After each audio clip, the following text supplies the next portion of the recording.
A self-made millionaire met a homeless girl in the most unlikely place, and what happened next changed both their lives forever. This isn't just a story about wealth and poverty colliding. It's about second chances, breaking barriers, and discovering love where no one thought it could exist. Before we begin, comment below and tell us where you're watching from, because this is one love story you'll never forget. It was a rainy Tuesday evening in New York City, the kind where neon lights blurred into the slick pavement and people rushed by with umbrellas angled like shields against the storm. Alexander Carter, 32 years old and the youngest tech mogul to grace the Forbes list 3 years in a row, stepped out of his sleek black limousine in front of the Madison Avenue headquarters of Carter Dynamics. His face, sharp-jawed and perfectly framed by dark, wind-swept hair, bore the expression of someone accustomed to commanding boardrooms and entire market sectors without breaking a sweat. But tonight, there was something different about him. Maybe it was the storm, or maybe it was the growing emptiness inside a void success hadn't managed to fill. His life was immaculate on paper. Penthouses, private jets, magazine covers. Yet, beneath the tailored suits and million-dollar smile, Alexander carried the kind of loneliness that crept in quietly when the world believed you had everything. Just across the street, under the awning of a closed bookstore, sat a girl huddled in an oversized coat that had seen better days. Her knees were drawn to her chest, a duffel bag tucked protectively at her side, as if everything she owned in the world fit inside. Her hair, damp from the rain, stuck to her cheeks, but even through the shadows Alexander caught the glint of eyes that were startlingly defiant. She wasn't begging. That was the first thing he noticed. While others in her position might hold a sign or call out to strangers, she simply sat there with a quiet dignity, as though daring the city to overlook her. For reasons he couldn't quite explain, Alexander didn't look away. Their eyes met for only a second before a driver's voice broke the moment. "Mr. Carter, should I have the car?" "Wait." Alexander hesitated, glancing once more at the girl across the street. Then, with a curt nod, he said, "Yes, 10 minutes." As he crossed the avenue, rain soaking his $1,000 shoes, Alexander told himself it was simple curiosity, maybe even pity, but something in the girl's posture. Her chin lifted despite the cold, her shoulders squared, though she had nothing pulled at him in a way business deals and corporate victories never did. "Rough night," he said when he reached her, his tone neutral but carrying the smooth confidence of a man used to being heard. She looked up slowly, her expression unreadable. "You could say that." Up close, Alexander saw she couldn't be more than Her eyes were a striking hazel, framed by dark lashes that didn't belong on someone living in the shadows of skyscrapers. "Do you need a place to stay?" The words left him before he thought them through. She blinked, clearly taken aback. "Do I look like someone who takes offers from strangers?" That made him pause. Most people said yes to Alexander Carter without hesitation. Business partners, reporters, women at charity galas, they all leaned in when he spoke. But this girl, she studied him like she could see right through the Armani suit and the wealth it represented. "What's your name?" he asked instead. "Lena," she said after a long beat. "Lena." He let the name settle between them like the rain pooling on the sidewalk. "I'm Alexander. I know who you are." Her gaze flicked briefly toward the massive Carter Dynamics billboard 2 blocks away. His face illuminated 10 stories high above the city. For the first time in years, Alexander felt exposed, not because she recognized him but because Lena said it without awe or envy. Just simple fact. "Then, you know I can help you," he said carefully. Lena gave a faint, humorless laugh. "Guys in suits always say that. Usually it turns out they want something in return." Alexander opened his mouth, then closed it again. He wasn't used to being read so bluntly before he could reply. A gust of wind sent rainwater splashing from the gutter, drenching the corner of her coat. She didn't flinch. "Look," he said finally, "there's a cafe down the block. It's warm. You can dry off, get something to eat. No strings." Lena studied him like someone who had learned to measure the weight of every offer. Then, slowly, she stood, slinging the battered duffel bag over her shoulder. Inside the cafe, with its fogged windows and smell of coffee and rain-soaked wool, Alexander watched Lena order the cheapest thing on the menu despite his offer to pay for anything she wanted. "You always this stubborn?" he asked when they sat across from each other. "Only with men who think money solves everything," she said, sipping the steaming cup like it was the first warmth she'd felt in days. Alexander almost smiled, almost as the storm raged outside. He learned fragments of her story, that she'd come to New York chasing something she didn't say what tanned life had chewed her up faster than she could find her footing. She spoke carefully, like someone who'd learned not to give away too much, and for reasons he couldn't explain. Alexander found himself wanting to know everything she wasn't saying. When Lena finally pushed back her chair, ready to leave, he heard himself say, "I can get you a job." She froze. Why? The truth hovered unspoken because he couldn't stand the thought of her vanishing back into the rain. Because there was something about the way she carried herself, even with nothing, that felt like she belonged to a world far bigger than the one life had given her. "Consider it a business decision," he said instead, defaulting to the language he knew best. "You need work. I need someone who doesn't tell me what I want to hear." Lena's eyes narrowed, as though weighing the risk. Then, with a small nod that surprised them both, she said, 1 week. If I don't like it, I'm gone.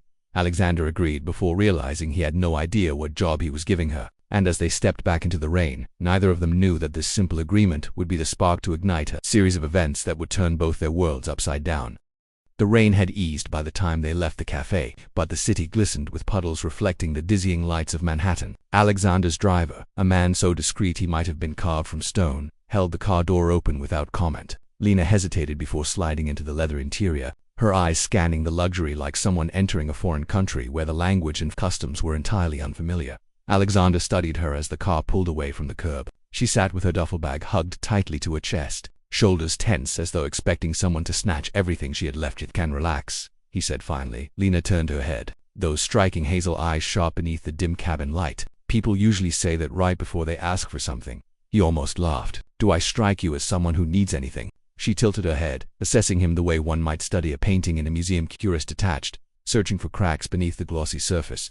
Everyone wants something, Alexander, even people with billboards the size of buildings. He didn't have an answer for that when they reached the Carter Dynamics headquarters. The skyscraper loomed above them like a monument to ambition. Inside, the marble lobby gleamed under crystal chandeliers, the night staff offering subtle nods of recognition to Alexander as he passed. Lena followed, her battered shoes squeaking faintly on the polished floor.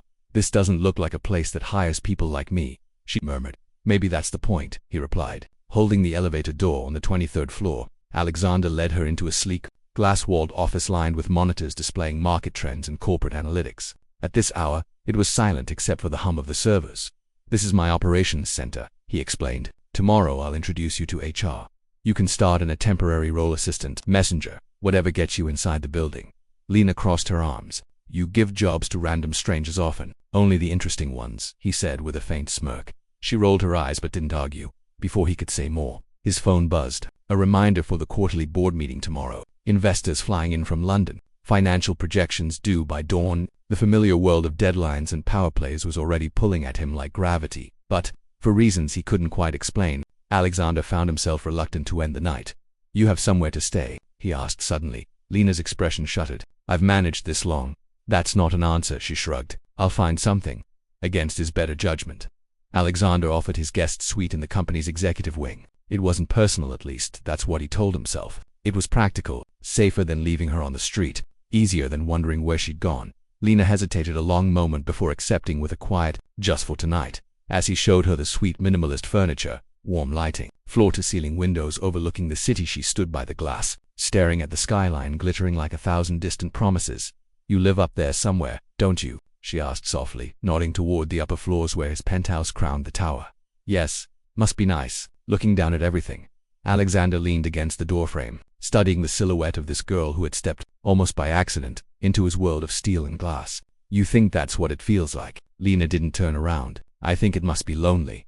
For once, Alexander had no clever retort. She set her duffel bag on the bed, pulling out a worn sweater folded with surprising care. 1 week, she reminded him. That was the deal, 1 week. He agreed, though something told him neither of them believed it. When he left her to rest, Alexander returned to his office, but the night's reports and spreadsheets blurred before his eyes. He kept seeing her damp hair, stubborn chin, eyes that held stories she hadn't told. And for the first time in years, Alexander Carter wondered if he had just invited chaos into the fortress he'd built so carefully around his life.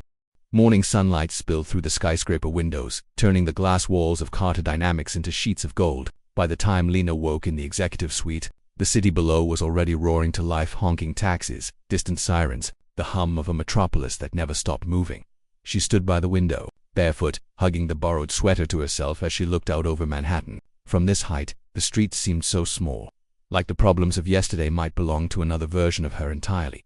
But reality caught up quickly. She was still the girl with the battered duffel bag, still someone with no address, no savings, no safety net. And today, she was supposed to start a job she hadn't asked for, working for a man whose world might as well have been another planet. When she met Alexander in the lobby, he was already in a dark suit, phone in hand, voice low as he discussed numbers she couldn't begin to follow. The moment he saw her, however, the call ended mid-sentence. "Did you sleep?" he asked. Lena nodded. "Better than park benches." His mouth twitched, almost a smile, but it didn't quite get there.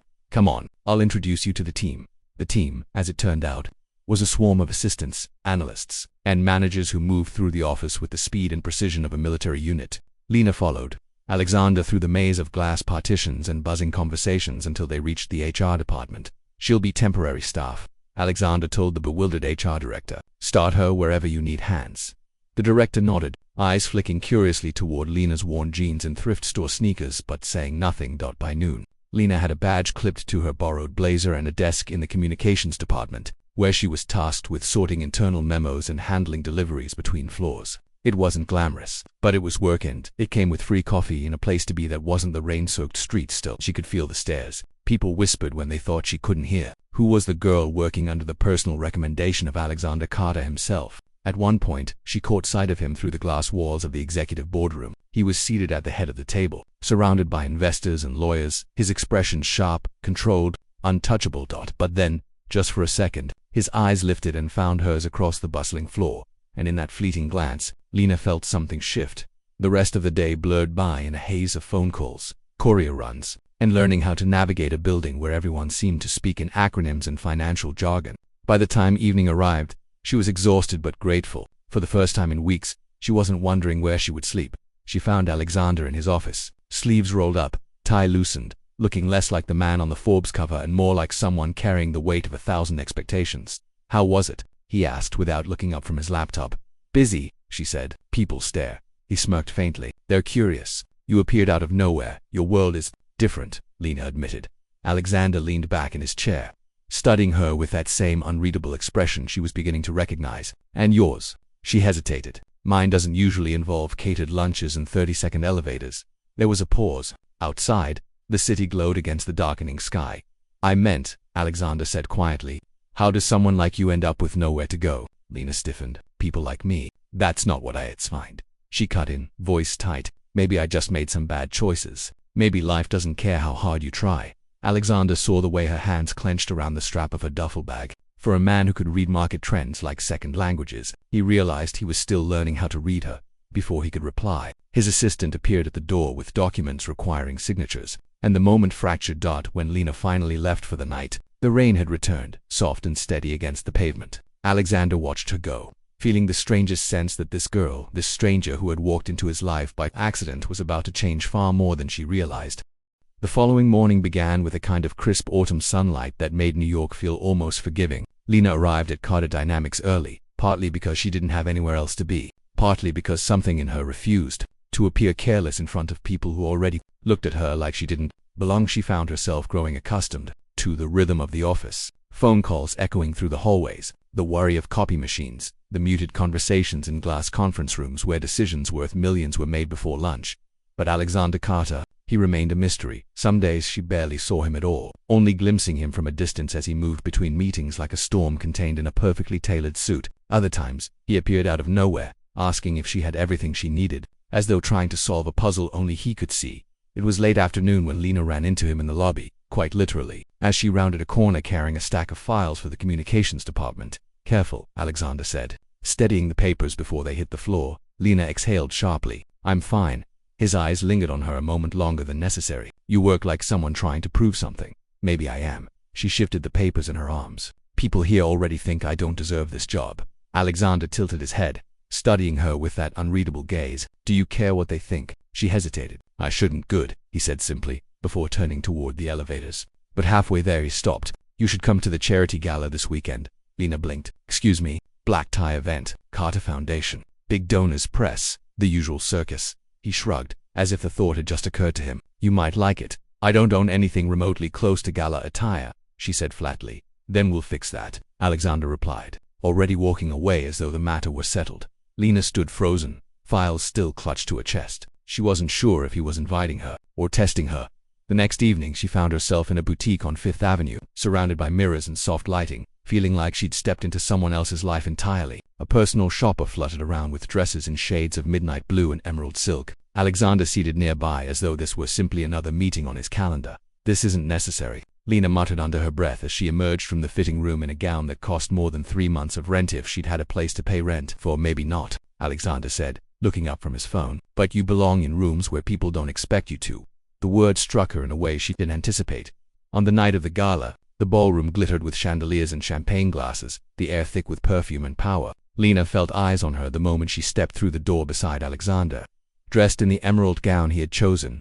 Whispers followed them like perfume trails. Who was she? Where did she come from? Alexander ignored them all. Throughout the evening, Lena watched him work the room with effortless charm, shaking hands, exchanging smiles that never quite reached his eyes. For the first time, she glimpsed the loneliness beneath the polished exterior, the exhaustion of someone carrying an empire on his shoulders. But it wasn't until a man with salt and pepper hair approached, smirking at Lena before turning to Alexander, that the tension sharpened. "New assistant?" the man asked casually. "New employee," Alexander said coolly. The man's gaze lingered on Lena in a way that made her stomach tighten. "Pretty thing. Does she have experience?" "In the office." Lena flushed, realizing the implication. Alexander's jaw tightened almost imperceptibly. "She has exactly the experience I need." The man raised his brows but said nothing more, drifting back into the crowd with his glass of champagne.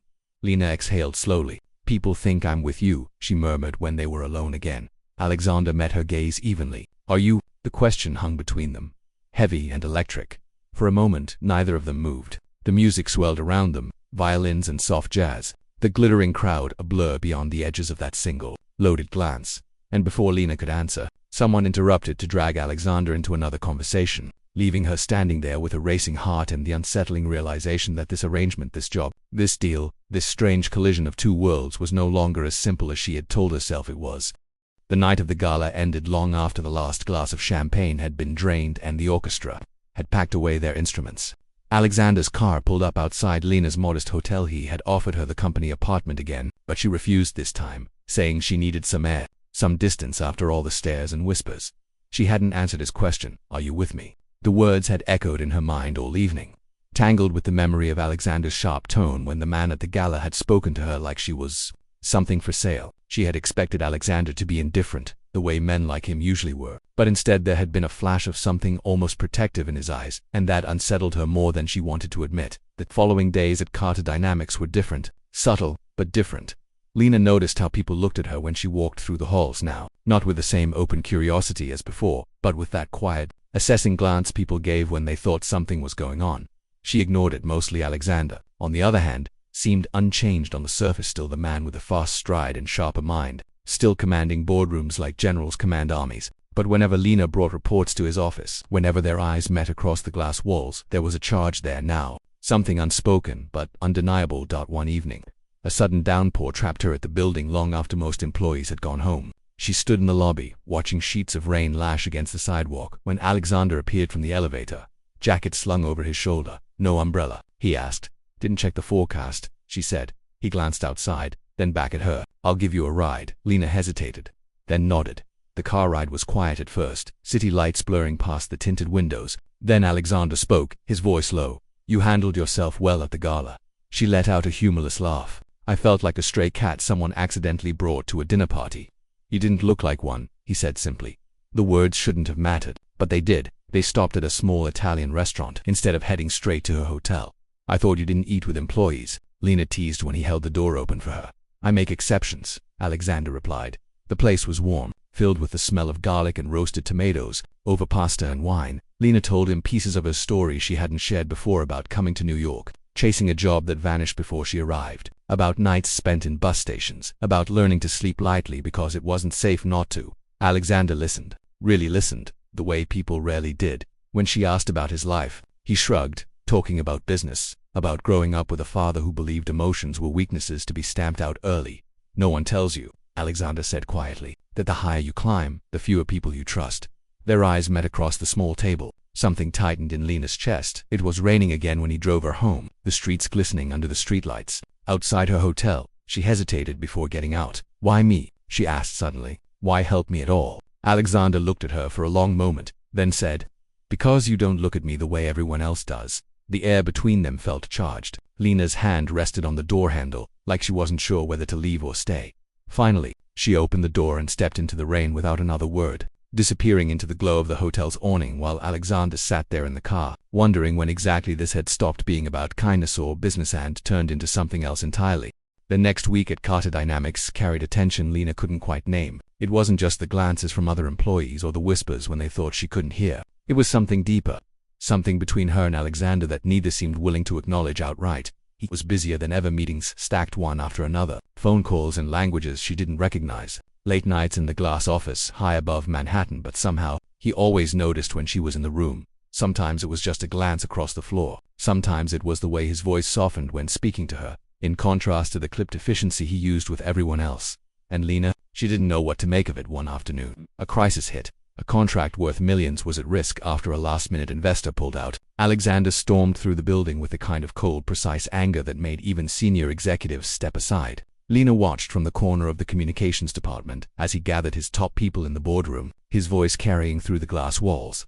But even then, in the middle of chaos, she saw him pause when he noticed her watching. Just a heartbeat, just long enough to make her wonder what exactly she was to him now. That evening, he found her in the lobby as she was leaving. "Walk with me," Alexander said. No explanation, no preamble. They stepped out into the cool night air, the city buzzing around them. "Rough day?" Lena asked. He gave a short laugh. "You could say that. I just spent 6 hours convincing a man in London not to kill a deal I've been building for 2 years. And did you?" "We'll see," Alexander said, shoving his hands into his pockets. "People like him don't care about promises, only numbers." Lena glanced at him. "And what do you care about?" The question hung there, heavier than she intended. Alexander didn't answer right away. When he finally spoke, his voice was quieter. "I used to think success would feel like enough. It doesn't." Something in his tone made Lena stop walking. For a moment, he wasn't the billionaire in the perfect suit. He was just a man who looked tired. Before she could respond, his phone buzzed again. Another crisis. Another demand for his attention. He silenced it with a flick of his thumb but didn't put it away. 2 days later, Lena found herself in the middle of an office rumor she hadn't asked for. Someone in accounting had apparently seen her leaving the building late with Alexander after the rainstorm dinner. By lunch, the story had twisted into something else entirely. Guess the new girl figured out how to get a promotion. She overheard someone whisper near the elevators. Lena's face burned, but she said nothing. That afternoon, when she brought Alexander a file he'd requested, he noticed immediately. "What happened?" he asked. "Nothing," she said tightly. He studied her for a long moment, then said, "It's the rumors, isn't it?" She didn't answer. Alexander leaned back in his chair, his jaw tightening. "People love to talk, especially when they have nothing interesting in their own lives." "It doesn't bother you?" Lena asked. His eyes met hers. "Should it? I don't want people thinking I'm here because of me," Alexander finished when she faltered. Lena swallowed hard. "Yes." For a moment, neither spoke. The only sound was the hum of the city through the glass walls. That Friday, the investor crisis finally broke. Against all odds, Alexander closed the deal. The entire office buzzed with relief as numbers flashed across screens and champagne appeared in the executive lounge. Lena watched him from a distance as people congratulated him, laughing, clapping him on the back. He smiled, but it was the same smile she'd seen at the gala. Practiced, never quite touching his eyes. Later, when the building emptied and the city lights glowed against the night sky, Lena found herself standing in his office doorway. "You won," she said softly. Alexander looked up from his desk, loosened tie, exhaustion etched into his face. "For today, does it ever end?" she asked. He leaned back in his chair, studying her with an intensity that made her heart stumble. "No, but maybe that's the point." Something passed between them then, something neither of them tried to name. And for the first time, Lena wondered if this story she had stumbled into was about to change in ways neither of them could control. The weekend came with the kind of restless energy Lena hadn't felt in years. She told herself it was just another 2 days off, that the job at Carter Dynamics was nothing more than a temporary detour in her life. But she knew that wasn't true anymore. Something had shifted. She caught herself thinking about Alexander at odd moments, his sharp wit, the way he listened when most people didn't, the loneliness she sometimes glimpsed behind his polished exterior. It was confusing, dangerous even, because Lena had rules for herself. She didn't get attached. She didn't build homes in places she couldn't stay. And Alexander Carter, he was exactly the kind of man who lived in skyscrapers while girls like her slept in bus stations. On Monday, the tension broke out. It started with another deal, this one in Singapore that required Alexander to leave for 3 days. The office buzzed with preparations, schedules shifting around his absence like planets realigning. Before he left, Alexander stopped by Lena's desk. "You'll be all right here." She raised a brow. "Why wouldn't I be?" His mouth twitched, almost a smile. "You have a way of attracting chaos." She snorted. "Takes one to know one." For a second, they just looked at each other, and Lena felt that strange weight again. Like the air between them held things neither of them wanted to say out loud. Then he was gone. 3 days later, the office changed. Alexander returned, but he wasn't alone. A woman stepped out of the private elevator with him. A woman Lena recognized from a magazine article months ago. Isabella Hawthorne, heiress, philanthropist, socialite, the kind of woman who belonged in Alexander's world like sunlight belonged to morning. They walked side by side through the lobby, all sharp heels and effortless smiles. people whispering before they even reached the executive floor. Lena told herself it didn't matter. Except it did. She tried to ignore it as the day went on, sorting reports, delivering files, avoiding the boardroom where Isabella now sat with Alexander and several department heads. But when she passed by once and saw Isabella laughing at something Alexander said, leaning closer than necessary, Lena felt something twist in her chest. It was ridiculous. She had no claim on him, no reason to care. And yet, that evening, as most employees left for the night, Lena found herself on the rooftop terrace of the building, needing air. The city stretched below like a map of lights, the wind tugging at her hair. She didn't hear Alexander approach until he spoke. Long day. Lena turned, schooling her expression. For some of us, he leaned against the railing beside her, the city reflecting in his eyes. You've been quiet. Maybe I've been busy. Alexander studied her for a long moment. It's Isabella, isn't it? Lena froze. Why would it be? He gave a faint smile, one that didn't reach his eyes. She's an old friend. Investors like her name attached to projects. That's all. Lena didn't reply.